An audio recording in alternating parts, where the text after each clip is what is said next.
Tonight, I'm going to reveal a deep, painful secret about myself. A secret that I have held in for so long I can't eat. This update has just come in via Ravnica. Superstar artist Greg Hildebrandt is today's interview. And the Eldrazi's are here! Oh my god, look at them! Is that Ulamog? Oh dear lord, he is massive.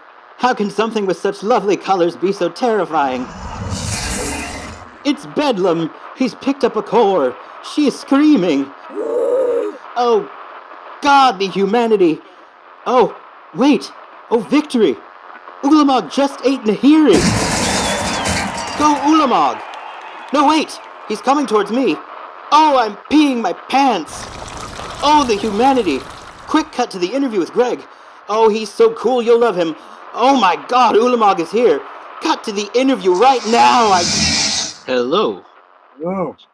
I just got here. I haven't had a chance to look around yet, but I guess this is the object directly in front of me. It's half buried in a vast pit. It must have struck with terrific force because the ground is covered with splinters of a tree that it must have struck on its way down. What I can see of the object doesn't look much like a meteor. It looks more like a huge cylinder. I would say it has a diameter of about 50 yards. That's from Orson Welles' Martian Invasion broadcast from 1938.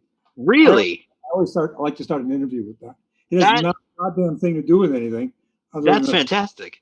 Yes. Wow. He panicked the East Coast with his Martian Invasion on the radio. Oh my God, he terrified people. I mean, people were. Yeah. I remember hearing about it in this book that I was reading. They were talking about sort of like this whole story behind hoaxes. But yeah, he had people were actually going to attempted suicide in some cases because they thought.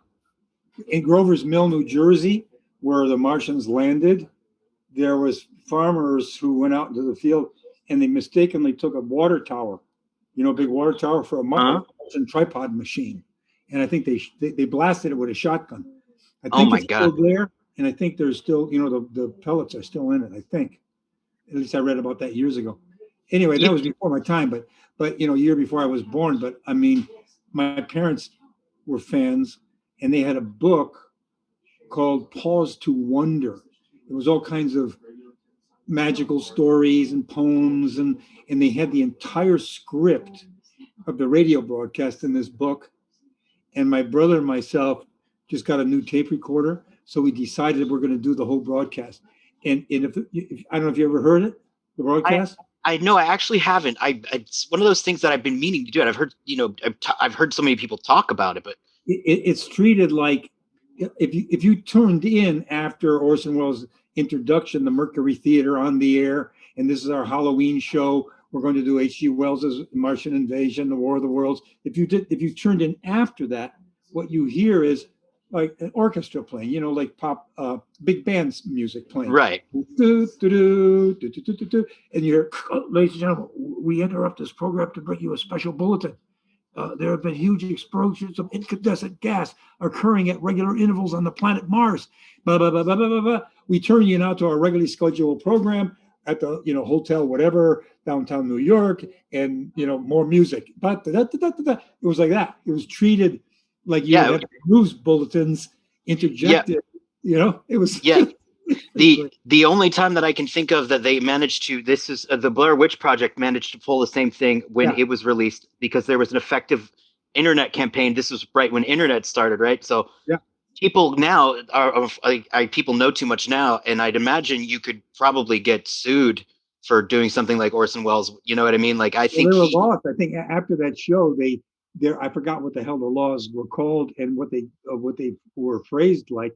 But there were laws about this. You had to announce ahead of time and through the show that this was not, real, blah, blah, blah. So because it just caused too much chaos. Did your parents hear it? Did they tell you about it? Absolutely. Did they know it was fake? Yeah, because they heard it right from the very beginning. They used to listen to the Mercury Theater, every week. So you are right away. You have interesting parents. It sounds like, because you and your brother Tim are born. Who is the older one? I was 5 minutes older. 5 minutes older. Okay. Did you love to raise that over his head all the time? Just be like, no. I never did that. I mean, it was always. But I kind of I was raised by my parents, my mother particularly, sort of like that I might as well have been the older brother. Hmm. Him was to be more protected, sort of like thing. I'm not sure why that was, but we had different personalities. But when it came to what we were obsessed with, art, that was like one mind. So we were Yeah. people. And I Now, think I was a little more outgoing than he was. so now that's one of the things that I wanted to really talk about is sort of like and it's a curious thing. You guys did a lot of stuff together, obviously, like Oh yeah. you're well known for doing stuff together for sure. But how did like you discover that you could do that, that you had this like amazing synergy that, I mean, not only are you guys brothers, but you're twins, so it's like it's But almost like we it's were one person when it came to work in our obsession. It was. I think I can remember early. I go back in my memory to being to what point how old I was when I became interested in drawing and was aware of it. I was probably about 3 years old, Mhm. and maybe even earlier. But I can remember I can remember a point as at three, and then what really grabbed Tim. Well, we were obsessed with the strips, the comic strips, because that was Mhm. what in a sense, one of the very first art forms that we would see because the comics, the newspaper was coming into our house every day. And then on the weekends, you'd get the Sunday funnies. And in those days, we had Hal Foster drawing Prince Valiant and Milt Caniff doing Tearing the Pirates. And I mean, magnificent artwork, Mhm. back then, and these great big storytelling pictures. And I remember being obsessed with that at a real early age because my father and grandfather would sit Tim and me next to him, and he would read the paper, the funnies every week. And so it was almost like that was a real world that we could enter, plus illustrated books. That's my parents were huge book people, and they had lots of, well, not only children's books that they bought us, but their own books of like NC Wyeth illustrated classics, like Treasure Island and Mhm. Robin Hood and all that stuff. And I can remember being taken by that art. And then what really knocked us out was that the first re-release of Pinocchio. Pinocchio came out in 1940. Disney's Pinocchio. Disney's We were Pinocchio, born, yeah. we were born in 39, so obviously we didn't see it yet. Disney was releasing a film every 7 years, so we were what, 6 years old. Yeah. The film was re-released in downtown Detroit.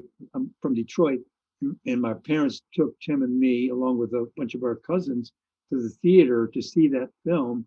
And my God, it was like a mind-blowing experience because first of all, this was the first movie that I was seeing. Really? Wow. I'd never been Okay. to a movie theater, and of course there was no TV, so you had books, comics, and the radio is basically what we're seeing and hearing. And so when Wow. I went there and saw that film, I mean, I was completely knocked out, completely knocked out. I didn't know what the hell it was. I knew it was artwork. You're a 6 year old kid. You can see it's all artwork. It's all moving. We were trying to analyze it. I remember when we went home, totally knocked out by it, trying to Yeah. figure out what the heck was that and how was it done. And so that began this whole quest of trying to find that information. Like now, like you say, you can find anything out you want in the universe. Then there was no access to anything. You had to Mm-mm. go to a No. library and dig and dig and dig and dig. And there was very little written about this subject. Then we finally found a book in the library. It was a reference book called The Art of Walt Disney by a man by the name of, his last name was Field, F-I-E-L-D. I had that book. Do you? Yes. Yeah, That, yeah. It's incredible. yeah, it's a great book. That's the one that we poured over then in the library, and we would bring paper with us to the library and sit there and draw from it. I remember drawing Stromboli, the puppeteer, slapping his fist on the table, and trying and saying, "Oh, how does this work? Oh, it's drawings in sequence." And you'd read about it, and you say, "Oh, extreme drawings. This first, this last, then the breakdown, then the in betweens. Oh, timing. Oh, 24 frames a second." We were trying to figure that. That was our main obsession. And And you were little kids when you were doing this yeah, then. yeah, You were yeah. okay, I very was doing gifted, very gifted. you're driven, you're obsessed. It's like that the internal feeling is nuts. The gift is the obsession, the drive to try to figure it out. You know what I'm Hmm. saying? to Hmm. stay with it. And the fact that there were two of us made it a lot easier in that you were never alone, because it's that whole concept of the loneliness, Yeah. long distance runner thing. You know what I mean? And but the Yeah. rest we were there together, pushing each other on and forward. That kind of thing. So that's how, and we kept figuring it out. We kept learning, trying, experimenting, painting, drawing, building things, making puppets, making miniature sets. Once then, we got totally into science fiction. In Rocket Ship XM, 1950. You ever seen that one? No, That's I what have not actually. No. it was. I think it was made for like a $90,000 budget, very low budget, and they shot it quickly because they were trying to beat George Pell's Destination Moon to the screen. George Pell, the great puppeteer in sci-fi, War of the Worlds, Time Machine, Hmm. and he did the first sci-fi film was Destination Moon, and the word was out that was coming out, and these guys hurried up to try to get this film out. And I didn't even know this till relatively recently, but Dalton Trumbo wrote the sequence where they land on Mars. Dalton Trumbo was the blacklisted writer, Really? yeah, the Hollywood 10, one of the guys Wow. who couldn't get jobs later. And Yeah. he was working at that time with no name, and he didn't get screen credit. And he wrote because they land on Mars, and the Mars has been reduced to a state. There are beings on Mars. There are people on Mars. Beings are primitive. They have reduced themselves to this primitive state because of a atomic holocaust that they pursued. You know what I'm saying? So there Hmm. was kind of like social commentary thing about that film. But that began my obsession with science fiction movies, Hmm. and we started building miniature sets. And I mean, we've always been living in that world of fantasy and imagination. You know? Yeah, it's a fascinating thing. It's great. I love horror, science fiction. They have such a potent ability to be allegories for Yeah, what we're going through. If you absolutely. look, like you look at the Night of the Living Dead for Yeah, the allegory of what was happening in the '60s. I mean, or Invasion of the Body Snatchers yeah. for the Red Oh my Scare. God. Yeah. Well, It's it and started with War of the Worlds, right? When H.G. Wells wrote that was well, he wrote polemics. I mean, that's what he was writing basically. It Yeah, couched, disguised that science fiction. The whole Martian invasion thing was he was making a statement about the way the British Empire treated the indigenous peoples. yeah. That I always yeah. Sorry about that. no, so the Martians, why did they come to England? Merely to eat people. That you were just merely food for them. So Yeah, and then of course the time machine with the split up the two cultures, the Eloi and the Morlocks, and it was all political sociological commentary disguised. Well, and then Rod Serling and the oh my Twilight. God, I was about to say, like, Yeah, dude, he right. was something else. He was something else indeed. But I've been aware of that, since a year for years, and it is that world that you can contain all kinds of commentary about the world we live in. I mean, there's no two ways about it. It's a Yeah, great, it's fascinating stuff. It's great, and I bet because of you being aware of that, and you that would be I think that would make sense that your art was embraced and sort of you got into the spirit of these epic stories. I mean, you can't really do an interview with you without mentioning Star Wars or Tolkien. yeah, It's yeah, gonna yeah, be yeah, there. Um, yeah. but you know I think that you having that understanding of the mythology of it or the allegory aspects of it that had to contribute to why you were so successful as an artist. I would think so. I mean, I wasn't aware of that. I simply was and still am obsessed with this kind of information, that world. It appeals to my imagination more than anything. That's the number one thing. It makes me happy in my work. The things that I've chosen to do make other people happy. And I mean, hell, you can't do more than that. I don't think great, great, great. If you can bring a level of elevation of consciousness, that's an achievement. I mean, right? Wasn't that the ancient Greek concept of you enter the theater, you have to entertain. It's got to be entertaining, but the ultimate objective is transformation, Right. hopefully, to rise to a higher level. And I think that's and who was that? Mahler, Gustav Mahler, the composer, said that that's art's purpose was alleviation from suffering. For to aid Yeah. people in that. You know, and I think that even even if the art doesn't have a particularly social message to it, beauty alone is its own justification.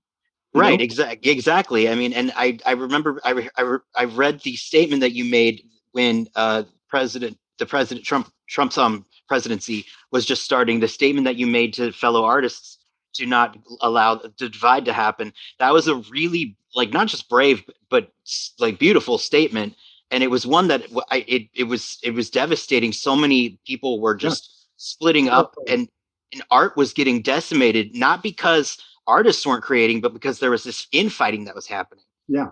Oh my God. Yeah. Which is still going on. Huh? Yeah, yeah, So, it's pretty brutal. But yeah, but back to like, so we're gonna go back in time because so you and Tim are working. You guys get then sort of like, how did you end up getting involved with uh Fulton I'm sorry, Bishop Fulton J. Sheen. Fulton J. Sheen. Yeah, I fucked that up. I'm gonna have to edit that out. Fulton J. Sheen. Okay, I he was, apologize. well, he was, I was raised a Catholic. I'm no longer involved with religion. Hmm. That came to an end. But this man was on TV in the days when there was only the three networks, ABC, NBC, and CBS. And he had a weekly talk show called Life is Worth Living. Well, he was a Catholic bishop and wore the clothes of that. His show, which was, of course, had displayed his belief in that religion and Jesus Christ. Nonetheless, the messages and what he was after could have been work on a secular world. In other words, Right. it's about living a good life, and how do you achieve that? And we would watch it every week. It is a thing he just did back then.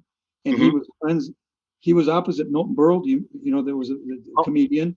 oh, Milton Berle. Yes, Yes, yes. and Frank Sinatra one year. They were all on these three networks. Well, Berle and Sheen were buddies. They were friends in private life, and they would kind of joke with each other on their shows at each other while the show was on. And well, in any event, I was working at a film company in Detroit, the Jam Handy organization, named by the founder, Jameson Handy. He started in the Bray Studios in the silent days. He, Hmm.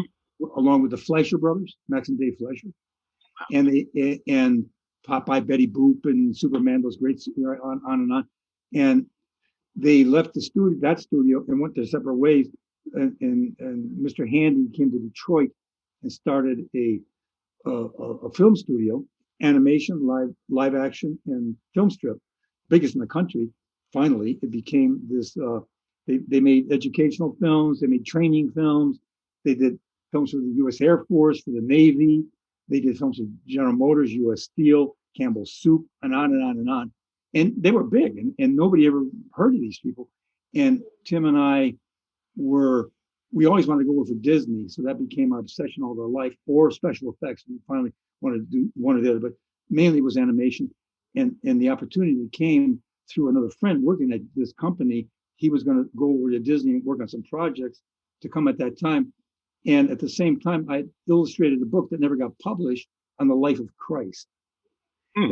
That the book was in the hands of an agent in New York City, and that agent got our art in the manuscript into the hands of a publisher in New Jersey, a Catholic publisher, Franciscan Press. That priest who headed that press was a friend of Fulton J. Sheen's and Wow. showed him the artwork. And I didn't know any of this was going on. That's Bishop nuts. Sheen, yeah, it's nuts. Bishop Sheen loved the artwork. His office contacted us. They found out also that we were doing film. He was interested in starting to make movies to bring Americans to an awareness of the third world, poverty, those Right. who don't have. And so he hired Tim and me to come from Detroit to New York. And And he had an immense, I guess, an immense amount of an effect on both of your worldviews from this. I was a parochial, provincial kid, local, in the neighborhood, in the religion that I grew up in that city. I mean, well, not stupid. My parents were interested in history and ancient history and American history. So we were the prehistory the possibility of life on other planets. We would always have those discussions, but nonetheless, you're still in Yeah, this you can't escape little that. world, right? Yeah. And but came to New York, and first of all, New York City, for God's sakes. I mean, Uh-huh. it's like mind blowing. And I'm working there, and I'm living in Jersey because it was cheaper, so I rented in New Jersey and then commuted into the city in Jersey City, so it was right over the river. And so there, I'm becoming aware through the World Health Organization and UNICEF and CARE of the world. We're getting all the statistics from all these people in the office because our job and the people that produced a magazine was to bring Americans to an awareness of the haves and have-nots.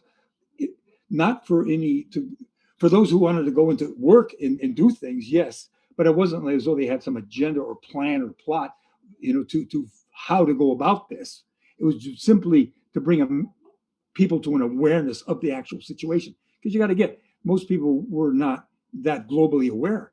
Yeah, you just couldn't be. It wasn't possible. There was just not, the information wasn't available for everybody. Exactly. So I get there, and we're working on this film for him called The 30th Parallel. He wrote this book. It was in a book, and then he transforms it into a script for a half-hour short, The 30th Parallel. If you draw a line at the 30th parallel, all the wealthy nations are above it, all the poverty nations are below it. So we started, he wrote a whole script. We recorded him. He had a whole professional recording facility at his home, and we recorded him and restructured his narration to conform to a better flow filmically. He approved that. And what it was basically a contrast film. This, that, this, that. He also was huge on, how can I put it, attacking the wealthy church.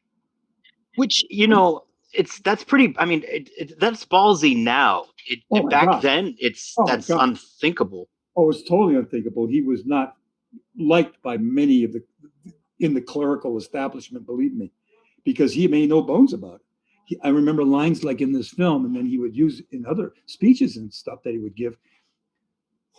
I'm paraphrasing it, but who out there living in poverty would not gladly take the vow of poverty that we priest and nun take if they could live as well, eat as well, be housed as well as us? He would do this endlessly, and so we make this film for him, and I'm graphically putting things up that he's talking about construction. But Tim and I would go around and shoot all this stuff in America, and then we hadn't gone out of the country yet to film stuff, but we were getting stuff through the office from photo services, Black Star, Magnum, Care, and we were getting all these visuals, pictures, stills, movies, and I combined that all into an edited film, and it was hugely successful. It made it to public television back in the day. It was mainly made for schools. In fact, it was really interesting. I thought the U.S. Navy bought 150 copies of it, prints of it. Really? Wow.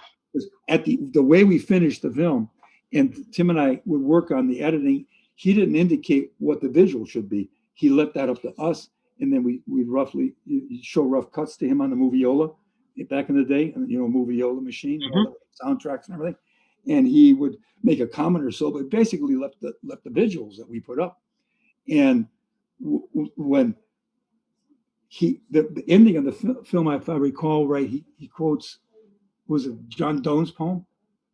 Send not to know for whom the bell tolls. Yes, I've heard it, but you've got an incredible memory, I have to say. But by the way, I'm trying to recall the structure of the poem. It was like, no man is an island. No man is an island. No man is complete unto himself. We're all part of the whole, part of the main. Every man's death diminishes me because I'm involved in mankind. So send not to know for whom the bell tolls. It tolls for thee. And then we go bong, bong, bong, and we cut all around America with the successive bongs, ending on zooming in on an American flag at the last bong, and the film cuts off. Damn. And this was 1963, 64. So it had a big impact.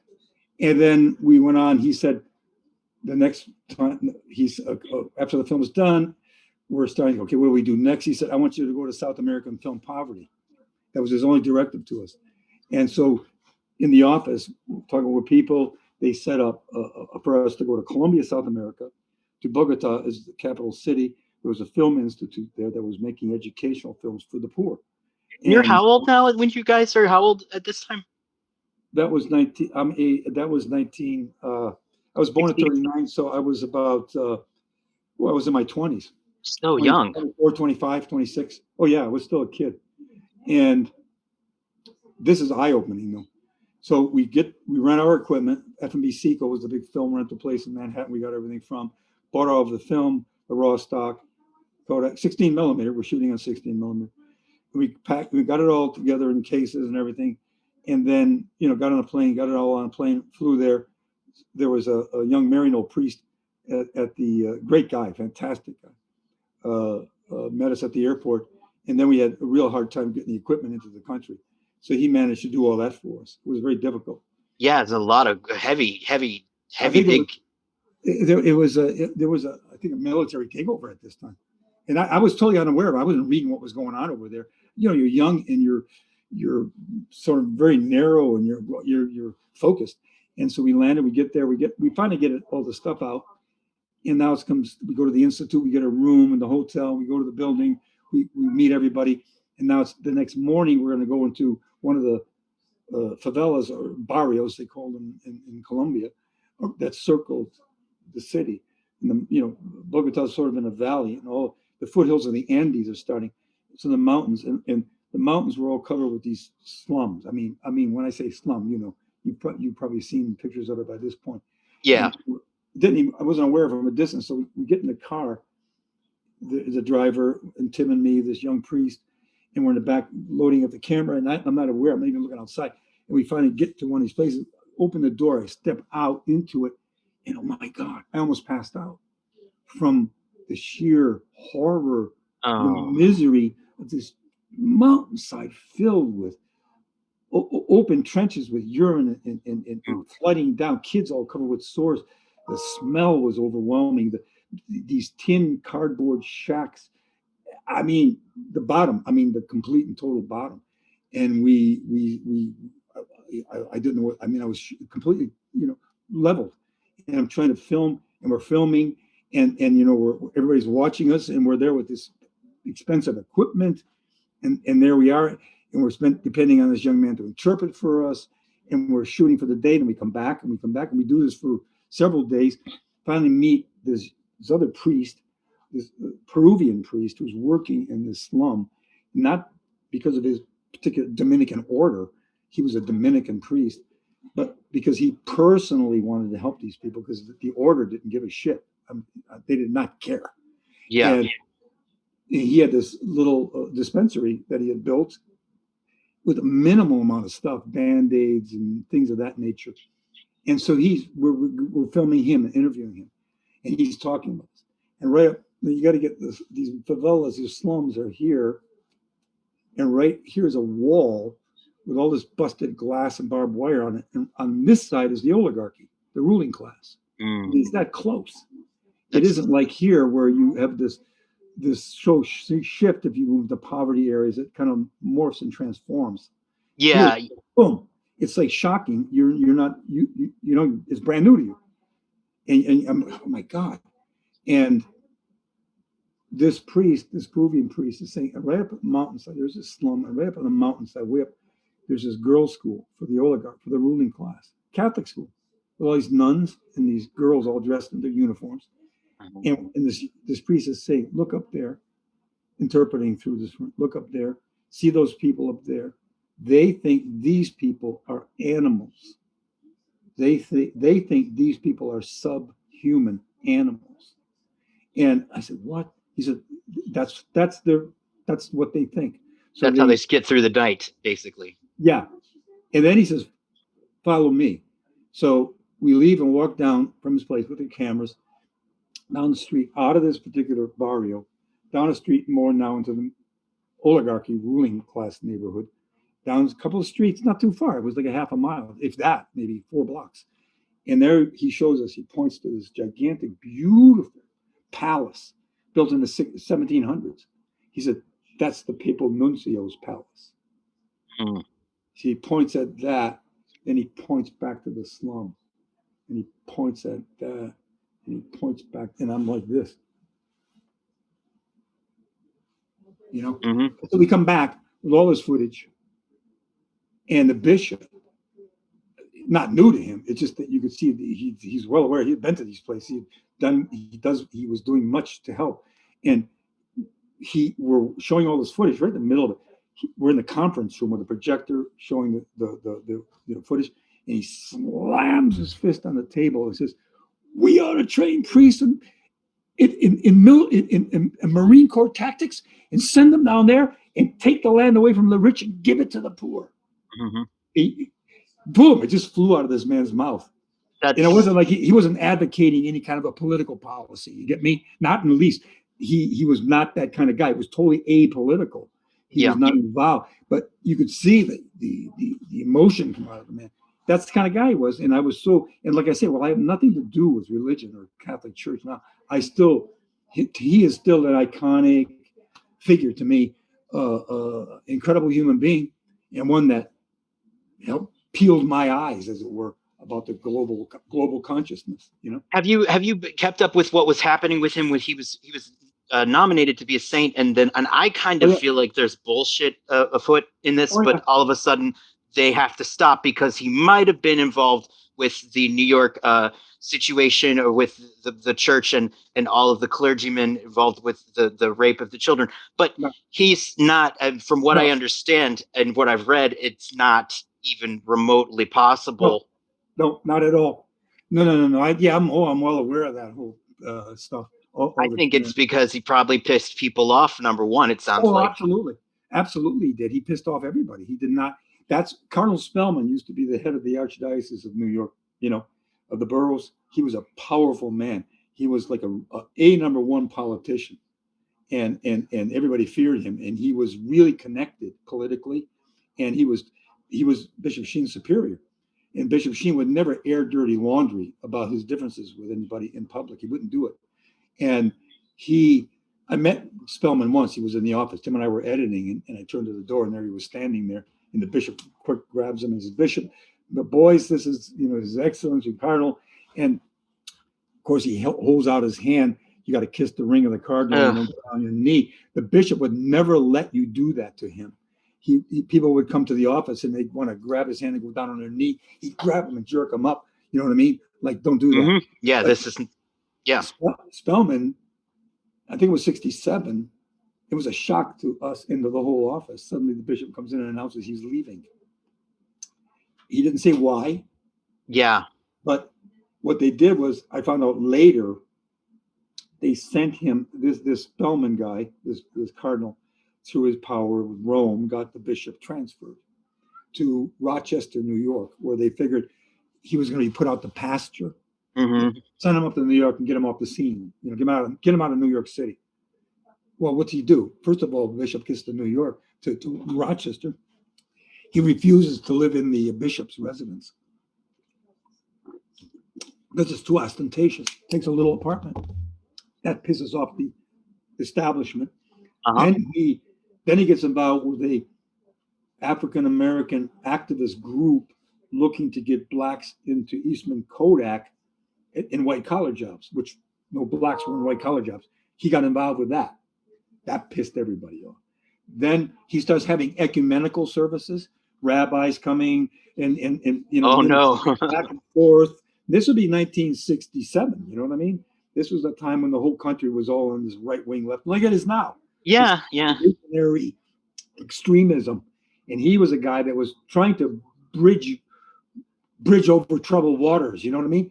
And the last thing he does is he gives away an inner city parish to the government to build low income housing for the poor. Oh yeah, he's in trouble. He's pissed people. No, he didn't go through any red tape. He didn't go to Rome. He just did it on his own. They kicked him out. So yeah, he became like a man without a country. Then he had, Yeah, and then you guys were sort of, from what I understood, I mean, like they basically I mean, when he was gone, then it wasn't long for his team, and especially for you guys because you were such, like sort of like proteges, I guess, in a sense of his influence. I mean, you definitely Yes. were, that happened. So they ousted you, and what I found fascinating was the piece that you called "The Dream," which as I mean, people would know it because it's the cover of a Sabbath album, but the story of its creation and the story behind it is such a great one. And I, I was wondering if you could just maybe talk about how that came about, because that particular piece is Well, yeah. fantastic. Well, I mean, like you say, this is the 60s occurring now. We're by 1967, 68, 68. And I was becoming I was involved with, human rights movements and anti-war and civil rights and everything. And no radical, believe me, I was still believing in the religion and wearing a suit and tie and carrying the Catholic Peace Fellowship banners in various demonstrations. And this new regime takes over after the bishop is booted out and leads the main guy, a Monsignor, calls Tim and me into his office and says, not all of us believe in what Bishop Sheen was about. Mm. And well, we got the message. And then he hires a whole bunch of people, lay people, to run the office, and they're completely to that side. I mean, way to that side. You get me? Mm-hmm. Yeah, yeah. And and he well, the film, before the bishop was fired, got booted out, he says to Tim and me, I want you to do a film aimed at American teenagers, particularly American teenagers, bring them to an awareness of the global condition. Wow, he got it. He really did all, got it. that's all he said to us. And he wasn't going to narrate. Every film I made so far, he narrated. He wasn't going to narrate it. He just said, come up with something. So Tim and I had also been shooting for 7 years or so of footage around America, and of course, a trip to South America, and then we were getting footage from other countries. And I went to CARE, and I got footage from CARE of famine in India, and we're getting from Black Star and Magnum all the photos, and now I'm getting a lot of photos of napalm kids from the Vietnam War, Oh, and so we're collaging all this and structuring this and then Tim and I are going around shooting high school kids at a dance and just recording the music. So we used a Niagara tape recorder and an Eclair or an Airflex 16 millimeter cameras, and we recorded all this music as this one dance. And the band was damn good. They were very good. We set up our mics and everything, and we just shot randomly kids doing all kinds of stuff just to get that real stuff. Now nobody posing for anything. And we got back and we're running through all the footage. We're gluing all this stuff together and see what's the uniting thing behind all this stuff. Because we're in South America, we shot a bunch of real sound. So we wanted to keep it as real as possible, kind of like a very straight, kind of like showing just the contrast thing again, moving in and out of all these different zones. mm-hmm. And we were on the Moviola and we laid down the music from one of that concert we recorded. And Dr. Martin Luther King just got murdered. And there were these marches all over the country. And we went to the one in Newark, New Jersey, and filmed that whole event of all of these people moving into, together and people up to the sides too, the Black community and all just this, incredible, thousands and thousands of people marching together, sort of like thing, you know what I mean? With the reality of that. And so we're editing all that, and it's interspersed with all this footage from around the world that we've been shooting. And then what's the sound of this? So we're going through the music, and it just had come out popularly. It was on the radios, made it to the top of the charts. It was Procol Haram's "Whiter Shade of Pale." That's such a beautiful song. You when you hear these kids playing it, you only can get the sound is very muffly. You get that processional, that beautiful processional sound of it, though. That it sounds That like organ, yeah. An organ, and these kids did a really great job of emulating Procol Harum. And you just get these words coming through. The truth is plain to see, and you can hear that. So we edited that. We put that soundtrack down, and we said, holy mackerel, with this with this event occurring in global imagery, it knocked me across the room. And that film, Rough Cut, starts. He gets booted out. We're well into the movie. The new regime takes over. They now settle all down and say, okay, what are you working on? We show them this thing on the Moviola. By now, we've got it like 90% cut. And we have, I don't know if you have Moviola, the old Moviola, and sound heads that you interlocked. So you had this big machine that was 10 feet long with all these sound heads, voice, singing, the music, Foley track, footsteps and various sounds like that and different things. And we're literally playing it for them on the little Moviola box. The only screen was that big, and doing just in sound. They're watching. This Monsignor, along with 3 or 4 of his other guys, lay people, are watching this thing. They freak out. They run out of the room. This is absolutely not at all. Oh no, my God! Why? They come back. His chief, honcho comes back. You're not supposed to shoot into the sun. We were using wide-angle lenses. We were talking like the 60s photography. Yeah. Wide-angle lenses with sun glares, the kids running through the snow and moving on sleds down, moving cameras and all this stuff, zoomed out shots, flattened all beautiful. He's direct. No. And finally, and then there's the napalm kids.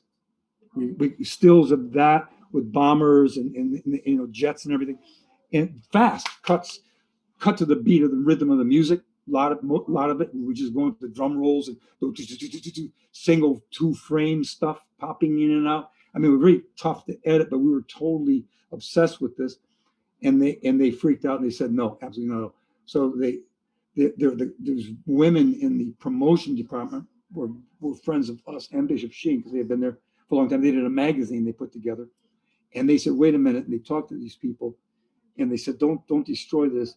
How about if you show it to a Catholic school, see what they respond like? They said yes to that. So back in the day, they had interlock theaters in New York City where you have these, you go with, because you got a work print here, your visuals on a work print that's all greased, penciled and marked and spliced together with, hot splices and pieces of tape, and it's very crude. And you've got your soundtracks, which are magnetic tracks. Right. They're perforated that run through, and everything stays in sync. And you go to a theater in New York when they had all your sound heads and your projector, and we sat up there with the projectionist and worked it with him. And the theater was filled with kids, high school kids from a local Catholic high school. They went nuts over it. Yeah, I'd imagine. Kids flipped over it because it's like 1967. It was all, we were cutting to the look of the time, the fast edits and all that kind of stuff. And they finally said, okay, go ahead. But they finally saw real big on the screen, this napalm kid. There's a famous shot of this little girl where she's on a crutch and she's coming at you. It was incredible. I saw that when it came into the office early on, and that's what basically turned me against the war in Vietnam, was that one photograph. Yeah, that would do it. So we have that in the film, and they went nuts. These guys, they said, no, they'll think we're anti-war. And I said, well, aren't we? I mean, do you believe in Jesus Christ? Yeah, right. I had a theologian friend, a layman, great friend, a very progressive dude, come in and watch the film and wrote a 20-page defense of our movie. And they wouldn't even look at it. That's remarkable. It's remarkable because it was so on the pulse of what was happening. It's what film got out. They did say yes to the film finally, because they said, take that scene out. I said, I can't. It's all in the lab already. It will cost this much money to do. They said, yeah, so, you're like, I don't know how. I'm sorry. Yeah, the film went out. The kids went crazy over it. It finally made it to NET. I found out many years later, locally in Jersey, there was a high school here, not a Catholic school, a public school, that was showing that film every Thanksgiving. So is it still able to, is that something that we can find like easily on the internet? I don't know. I'm sure I have prints of it. They're doing a documentary on me, so it's going to be clips of it. It's called We Are One. Okay. That's the title of the film. It came out in 1968, 67, 68, somewhere in there. It's probably, I'm sure you can find it.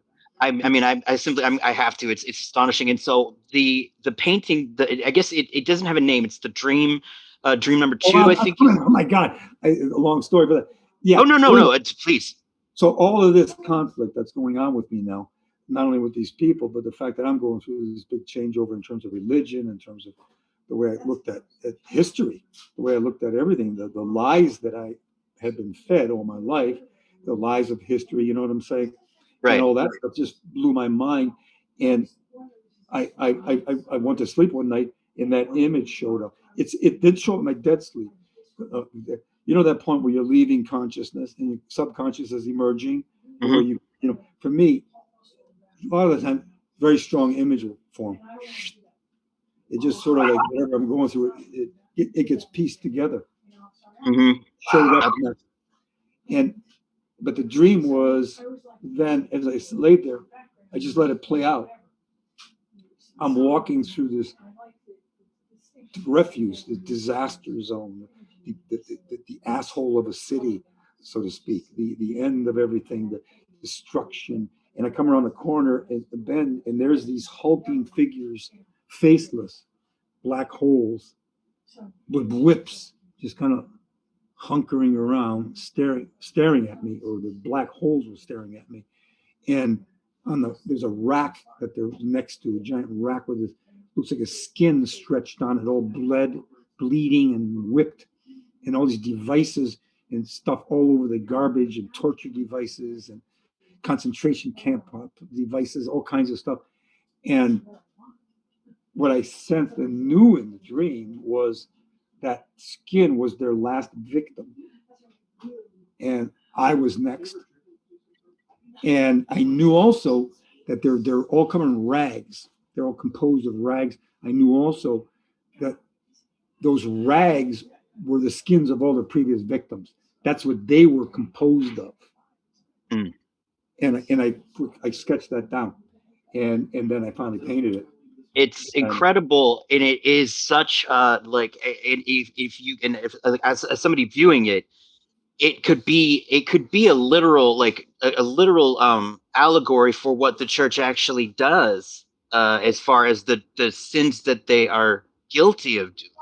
yeah, uh, and it's almost prophetic in a sense, because you couldn't have been aware of what was going on with the church. As far, I mean, you were as aware as you could have been about the sort of the just general, like, backhanded, and the selfishness, but the actual reality of the stuff that no, come out no, years later, it still could be, it's almost like you knew in some sort of level, because that's exactly what was happening. These priests were, well, the church that I grew up in was in the 1940s. I went to a parochial school, and every mass you had to go to mass in the morning.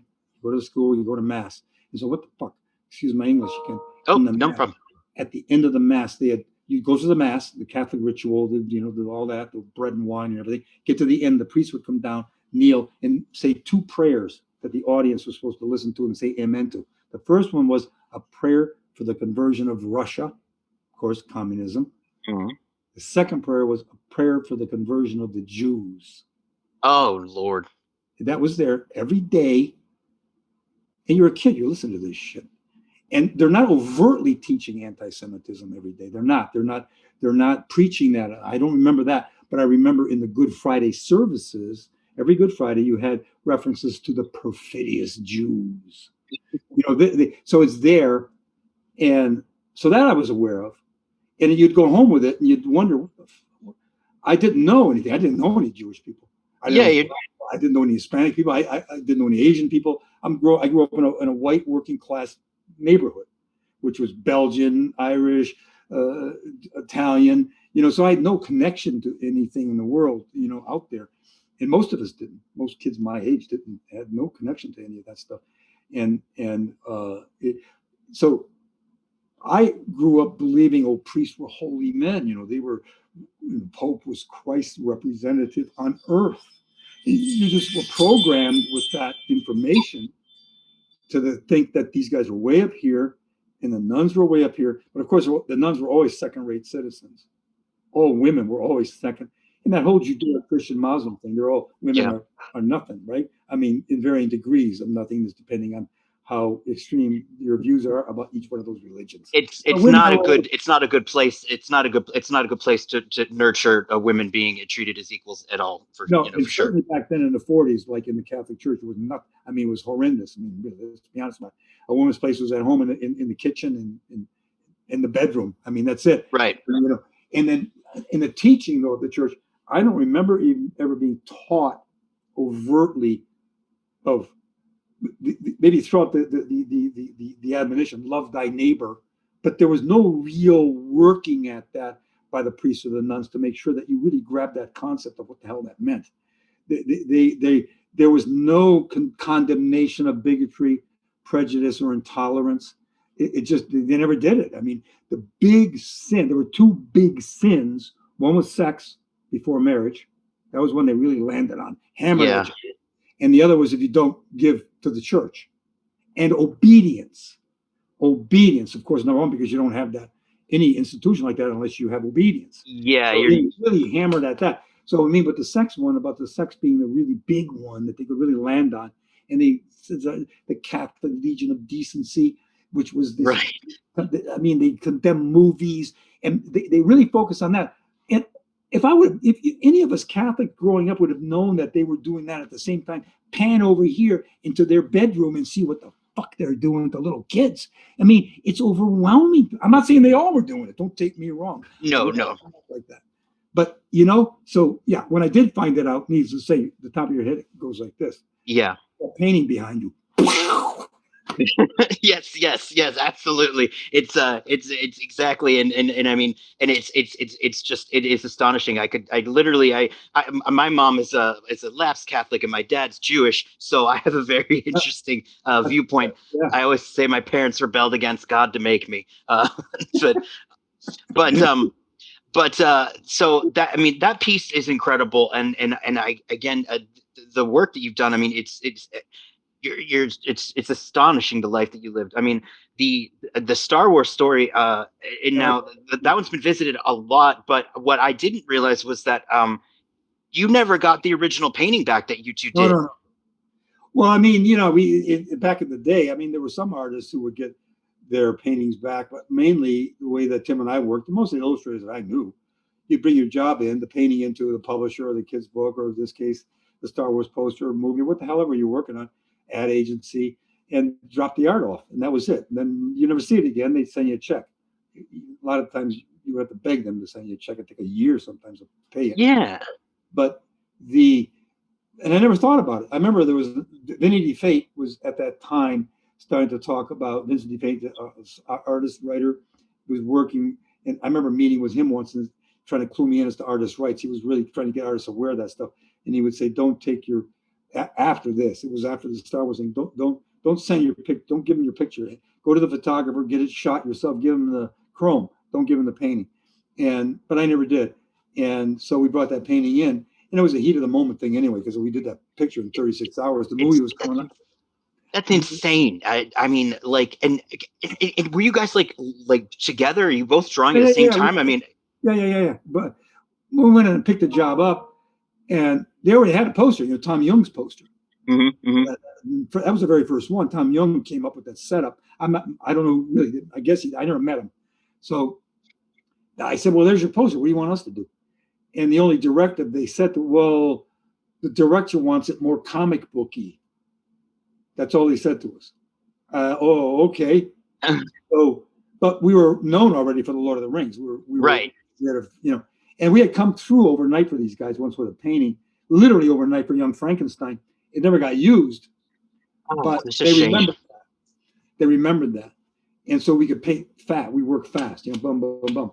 And so they said, well, the film's come out in a week. We need this thing. When the hell can you get it to us as fast as possible? So we went home and we did it in 36 hours. And I always jokingly like to say these days that if I knew the damn thing was going to last so long, I would spend 2 more hours on it. It's insane. I mean, you guys had already become like international celebrities because of it's insane. We were famous for the rings now. With that yes. We had a big reputation that I never had before, getting fan mail and all that, and I'm eternally grateful for that. And then the Star Wars poster, they swept us up into the craze over it. And I kept trying to tell them, I had nothing to do with the movie. I painted a poster in 36 hours post-production. I knew nothing about the film, but nobody listened. We were swept up into the wave of mania over the film. And Yeah. it was crazy. I mean, you don't know. It was like BC and AD, literally. It was. Oh I my mean, God. before Star Wars, after Star Wars, you know? That's insane, because to think that like you becoming as big as you guys did for the Tolkien work, that was still like that was the appetizer for what was to come for Star Wars. That's madness. In 36 hours. So, That's madness. yeah, it is madness. It's kind of weird to me. It's like I'm eternally grateful for it, having done it and had that opportunity. But in a way, I've got a career that goes back to 1958. And I hate like hell to think that what will be chiseled on my tombstone is Star Wars poster. Oh, Why not listen, at least list the Black yeah. Sabbath painting. That's the one that I'm most proud of in terms of anything that's been out there for me personally. Don't list the other one, because that's not really my thing. That's Yeah. not mine. That's George Lucas's, not mine. Even though I'm very glad that I did it. You know what I'm saying? Yes, I get it totally. And you know what though? But I think that the painting speaks for itself, because it's interesting that the painting, and what I've understood, and what I understood, you did not, when they approached you, when the band's manager approached you, you were not interested in sharing the art, or you were not interested in it. And it was Gene who just basically said, "Don't listen to him. You can use it." And Well, we had just started working together, and she called me and she said, Black Sabbath manager called and they want to use your painting because it was in an art book. They saw the painting in an art book that Ballantine Books did on my brother and myself. which was a bestseller, right? Yeah, yeah. That's And great. and they said they wanted to use this for their Mob Rules album cover. And Gene told me this over the phone, and I said, no, absolutely not at all. It's too personal. I don't want it. She said, okay. She hung up the phone and said yes to them. Mm-hmm. And so as she said, my job is to make you money. And I'm really glad she did, because I didn't, it didn't do anything except create for me more fans. Right. But you know what's great too is that you think about it, like that painting is so striking, and I think that is, I mean, if I had to pick one, it's that one, because it's just the rawness of it is Yeah. so incredible. And I think that because it has to sort of make you think, like, it found its way to the public, even though you had no intention of making it like that way. You didn't have designs for it, and it wasn't something you did for commercial purposes, and yet it still managed to get its foothold and it's a big marker for your career. So that has Yeah. to be Yeah. fulfilling. No, shit happens. And Yeah, but in other words, my whole career is like that, where things happen that I never really looked for, or I may have said no to, and then this happens out of it because I said no, and the opposite happens. I, Everything. I mean, what stayed true is a consistent staying on the path of trying to get it right, trying to be excellent as possible in my work. You know what I'm saying? mm-hmm. Then all this other stuff comes your way. Absolutely. And I could tell you, I could talk to you for days. I mean, you're fascinating. It's really, there's not enough, I barely touched on like some of the things that I've wanted to talk about, because you have, I mean, the Trans-Siberian Orchestra, Yeah. I mean, barely, I haven't gotten to magic, which is whole, whole part of my Yeah, channel. But I know, but you know what? It's fine, because one of the things, though, I will say is a good segue. Speaking of the painting behind me, now this was done for the Cuba Majig project, right? Yes. Now you had been absent from the game for a while, and so how did you get involved with that? And because I've actually seen it live in an interview I did with Brian. He has your original. It's huge. Yeah, it is big. Well, I So mean, they wanted the center to be in the center of the box, and it had to wrap around. You know what I'm saying? For mhm. the box design. So I painted it so all that stuff gets wrapped around it. So I just, I didn't want to paint it tiny, to get more detail into it. And as far as how that happened, Gene's the best one to ask. Gene, how did that happen? Yeah. Gene? They called me and they asked me if you wanted to do more magic, and I said sure. They called Gene to ask if I wanted to do more magic, and she said sure. That's fantastic. That's great, because you know what? I mean, it's you would never, you always wonder, will they do it? I mean, at least somebody Oh, asked. yeah, yeah. I'm all set. Hell, I would do all kinds of magic if they wanted me to do it. They're fun. It's a riot. I mean, I love it. It's like you're using your imagination. The subjects are always incredible. They're fun to paint. They're fun to draw. They're fun to light up and come up with all kinds of stuff on your own with. And it's all incredible. It's great. It's a lot of fun. It's great. It is great, and it's wonderful that you guys, you know, as brothers, and then individually, you got to do them. It's an incredible. And this painting behind me, I think that I read that this sort of encapsulates the sort of things that you used to teach at the school with the use of shadow and color, and Cool light, warm light. it Cool. works. Yeah, cool. If there's a cool light on the subject, cool meaning everything in the cool color, blue, purple, green, the cool colors in the spectrum. If there's a coolish light on the subject, the shadow is warm. If there's a warm light on the subject, the shadow is cool. Mm-hmm. Light reverses in nature like that, and that is something. Where the hell did I see that? Probably maybe Andrew Loomis, the great illustrator. I can't remember right now. Or no. I went to 6 months of art school in Detroit. Meinzinger's art school. It was a basic art course, reading, writing, arithmetic school. Life drawing, anatomy, perspective, color, and design. And the color and design teacher, Bill Meinzinger, who his father started the school. Great school in its day. One of the old line schools. It goes back to the 1920s. And he's the one that said that. He made it clear. If there's a warm light on the subject, there's a cool shadow. If there's a cool light, there's a warm shadow. And then he'd get you to observe it all. Like, just look at the way the light is hitting. See that highlight here is yellowy. Believe it or not, it gets cooler as it goes down. Away from that light source, it gets cooler. It may not readily know it, that's what's happening. In other words, you don't even have to trust your eyes, so to speak. It's the theory that's the important issue.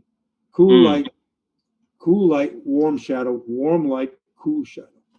Yeah, there's even elements of it in the Star Wars poster. Yeah, and then it's contrast too. It's all about contrast. It's about warm against cool, cool against warm, light against dark, dark against light. You divide things and set them off and show them, blah, blah, blah. But number one is composition. You got the whole picture playing here? Oh yeah, it'll actually, I will have the whole painting shown. So it's, if you want to just describe it, it's the picture that I'm pointing at. Will this be shown like this? I can do that. Yeah. Right now? Mm-hmm. So there's the picture plane. That's the picture plane, the shape of the picture.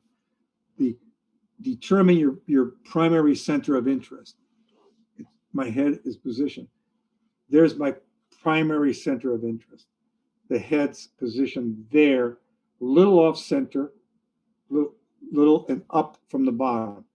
Now, whatever you're going to compose around that, don't ever move that primary center of interest once you've established it. Move everything else around it. Whatever, if it's a spaceship, I don't care what the hell's happening. Keep your primary center of interest. Don't move it. A lot of times you see people moving stuff all over, and maybe better over here. And I say, stay out of the corners. Get the thing over into here. Don't stick it in the corner. Get it out of the corner. Get it over here. And then sometimes this great composition, Frazetta was great at this, the triangular composition, where that powerful, the figure staying in the middle and the girl's down here. It's like, bam, that triangle is fantastic. There's different things like that you either read or this teacher said, and you hear it, and it didn't go clunky yet, but you hear it. And I always said for students, like, this is the stone hitting the surface of the water, hearing those words and directives. And it won't go until it reaches the bottom and goes clunk onto the bottom. Sometimes that could take a week, or a year, a day. You might get it instantly. And then it all falls into place. Right. Metacognition, you need that time to let it sink. And then when it does sink, it's like, oh, it all comes together. Mm-hmm. And it's astonishing. And one thing that your career has been, it's incredible. And you've been working in the industry, for what's the grand total now? Because you just had a birthday recently, right? 82. That's first. You do not look 82. You don't sound 82. I try not to be 82. Well, you don't seem like it. It's like You're Well, just, yeah, I mean, it's the old thing. You know, people think, you know, well, I mean, if you're physically not, unfortunately, I'm very fortunate. I'm not, I mean, there's nothing majorly wrong with me. You yeah, know, you're only chronologically 82. yeah. So, and Jean, of course, takes care of everything. She manages. She's a great cook. She cooks. She runs the business. She's the business and technical aspect of my career Oh since yes. since 1979. And I've met some agents, and you can always tell a hardcore agent when you're like, okay, wow, this is somebody who is like, just don't mess with them. You wouldn't yeah, do that. no. Hey, look, if it wasn't for Gene, I'd be living in a cardboard box. That's fantastic. How did you guys? I mean, so did you? How did that happen? I mean, it's like you Well, no, guys. I worked with her brother first.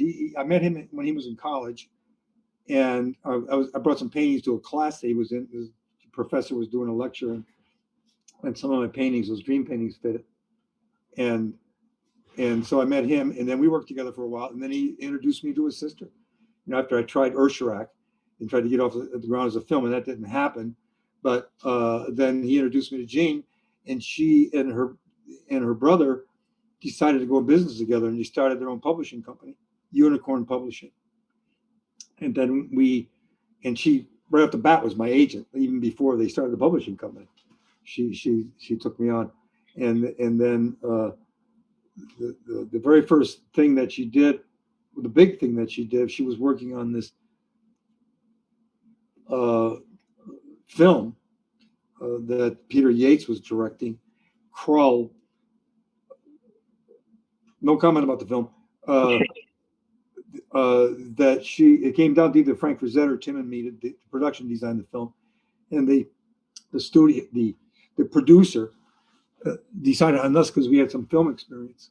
Mm-hmm. So, and then Tim and I split our separate ways, and I stayed on the project. And Peter Yates really didn't want me on the project, even though Gene had signed a contract already with the producers.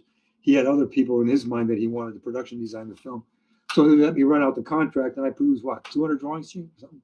No, 180. 180 designs of everything for the film, costumes, environments, you name it. And the glaive, this thing they threw, I designed that. Swords, weaponry, blah, blah, blah, everything. And he ended up not using any of it except the glaive. Yeah. And he wanted to work with an old-time production designer, one of the greats from the past. And that's who he chose to work with. And so it didn't end up there. But that was like what year? That was right when we first started working together, right? When? That the Krull project. Oh, it was 81. We started working together in 79. We started working in 79. That's what we did, a few other smaller projects like Atlantis calendar with Starlog magazine.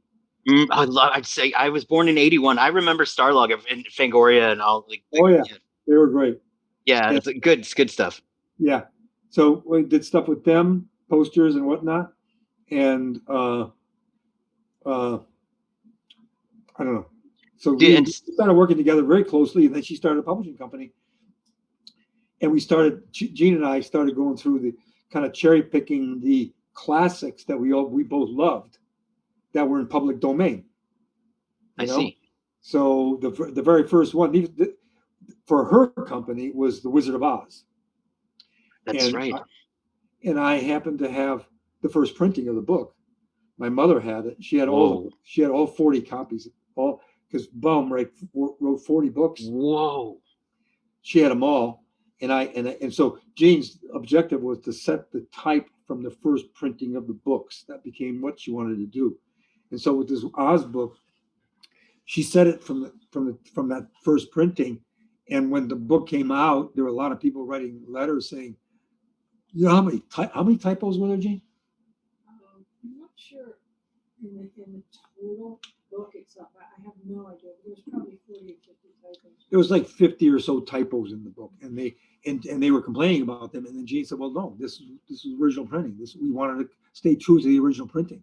Yeah, yeah. And it was cool too because she, at that point, wanted to get an introduction for the book from people who were associated with various projects, and she got Margaret Hamilton.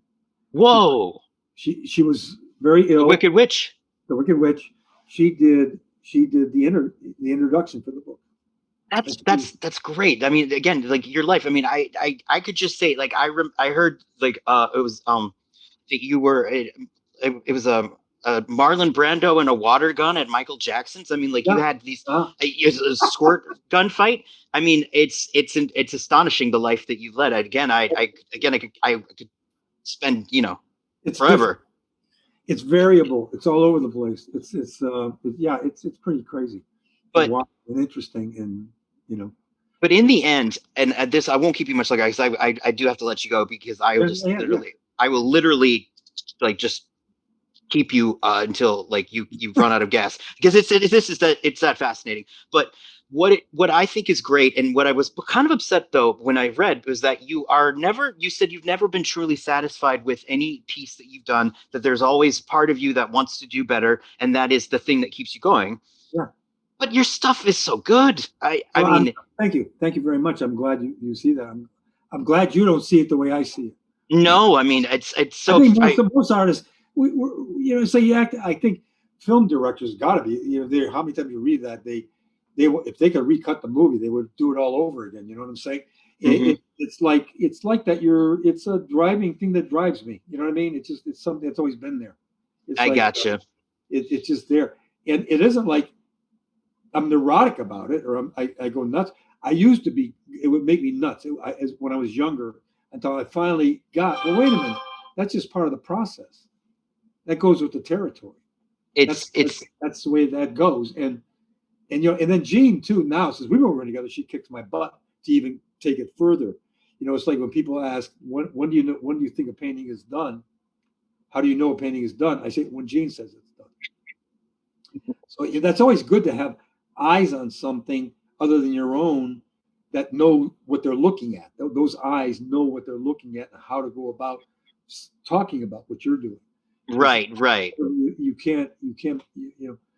it's incredible. So It's every single thing I work on, that's the way that goes. you have a special kind of thing because of the closeness of the both of you, but the fact that she's been with you for so long, and the fact that you guys are together. It's a special kind of editor. Every writer needs a good editor. Absolutely. Everybody, in that sense. So you need somebody there to kind of tell you, Yeah. well, this isn't working and that's not working. But you have a very unique relationship in the sense that you have that kind of specialist there. It's yeah, and again, I would like to close out with now. I've seen that you were eventually a mural of yours was featured in a museum, and you have been able to watch, because you've been working this long, that fantasy art, which was considered quote unquote low art, is now finally being accepted as the legitimate art that it always was. That Now, comic art too, right? Yeah. yes, now Illustration too. Illustration was always demeaned, you know. and now, do you like? Is that did you get Yeah, pointing yeah, there? yeah. When people started to buy cells from, I think Steven Spielberg, right, bought a cell from, what was it, Snow White or Pinocchio, one of the two, for a huge amount of money. Some people saw that as a value now. But I mean, of course, I was seeing it all the way along because they were always demeaning Walt Disney. Really? Disney. Oh God, yeah. Disney was always and great illustrators like Norman Rockwell always. If you mention Norman Rockwell's name in certain circles, the more they thought of themselves as avant-garde, that kind of thinking, and if you mention it's worse than blasphemy. Right. It's They like farting. Yeah, they hated him, and they hated Disney, and they would always refer to modern artists as the geniuses, like Picasso or abstract expressionism as the geniuses of modern art. And I used to think, well, that's not modern art. That's Yeah. paint. That they go back to the caves in France and Spain. Disney, the modern artist. Animators are the modern artists. Filmmakers are the modern artists. What are you talking about? It always never made any sense to me. I was aware of that whole because I was taking a portfolio around in Detroit when I was a young teenager. It was all representational, science fiction, fantasy, and still life, whatever, representation. And art directors at that time would say, "What's a young guy like you doing this old crap for?" Because everything had been reduced. Even animation was reduced to things moving this way across the screen. Yeah. We all know now and then, do financial reasons. Right. Right. Hanna-Barbera left their beautifully animated Tom and Jerry cartoons, which were moving in and Oh, out. those are great. Beautiful painted backgrounds, 3D, moving forward, moving towards you. Very difficult, very complex to do that very much. But if you just slide a cell across the screen, it's cheap. Then they came up with titles for it, like a new art form called limited animation. All it was a cheap way to do it. And then everybody has to tout that as the way that you should draw. And I was dealing with that, representational realism, emotionalism too was demeaned. If you showed emotion, content was for the ignorant. If somebody had that whole period, there was a period in the 50s. If it had something to say, that was for the ignorant. Wow. And that whole period, these guys in New York City arrived at the in their opinion, the perfect painting was a black square. Yeah. Square. It's totally nihilistic. Anyway, so I was always battling that, kind of like they were calling this beautiful and great and genius and this crap over here. And so I was aware of it. But when it starts to happen, it was like overjoyed. It's about time. People are starting to see that this work is what it is. Comics were at the bottom of the barrel. The comic artists wouldn't even admit that they were in the comics, right? Well, yeah, it's like a step above pornography, basically. Yeah. They wouldn't admit it. If they were a party or something, I'm an illustrator. At least that was up here a little bit, That was right. Comic was illustrators right here. Now, it's just mind-boggling to me that the way things have shifted so extreme. It's so since I'm trying to recall when I can't recall when that started to shift. Probably in the 70s, I think. Start to go away from that mentality, and I'm sure there are people still with that mentality, but it starts to go away. And now it's so accepted that it's like incredible. Look what the comic art goes for at Heritage and places like that, right? It's insane. I mean, and it's the prices of the paintings from you guys. Just the magic artist alone. I mean, you guys, it's commanding the stuff that that these like black square guys. Which, but I mean, come on. It's like I have nothing against that kind of art, but no, but I mean, no, don't call this thing sacred and this thing not. Yeah. Don't make that division, and don't say and spit at this and call this crap and demean it and some. You say writings by Metropolitan, the Met, museum, art museums, experts way back in the day would deride this stuff. They would attack it and put it all down. It seems like it's all about jealousy when they do that. I think that there's a jealous nature to it. There's a jealous nature, and it's kind of like in the realm of the snake oil salesman too.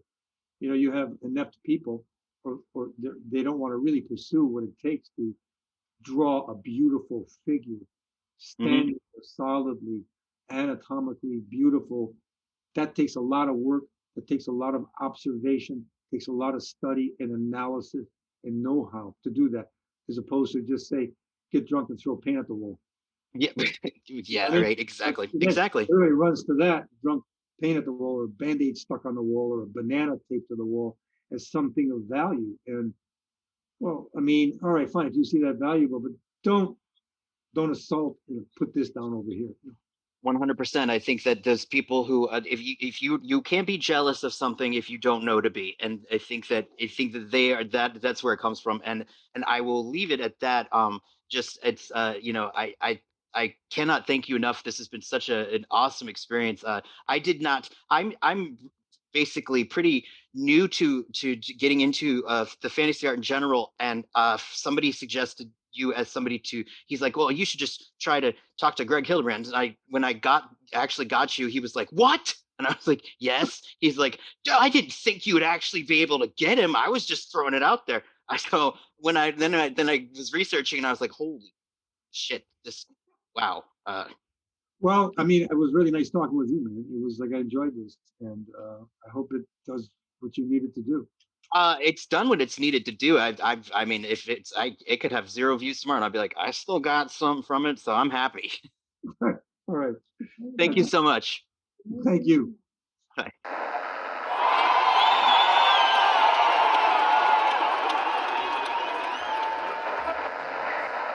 And that made all the difference.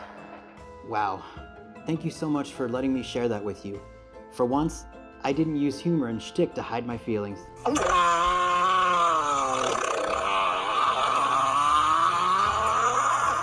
So until next time, I gotta scoot.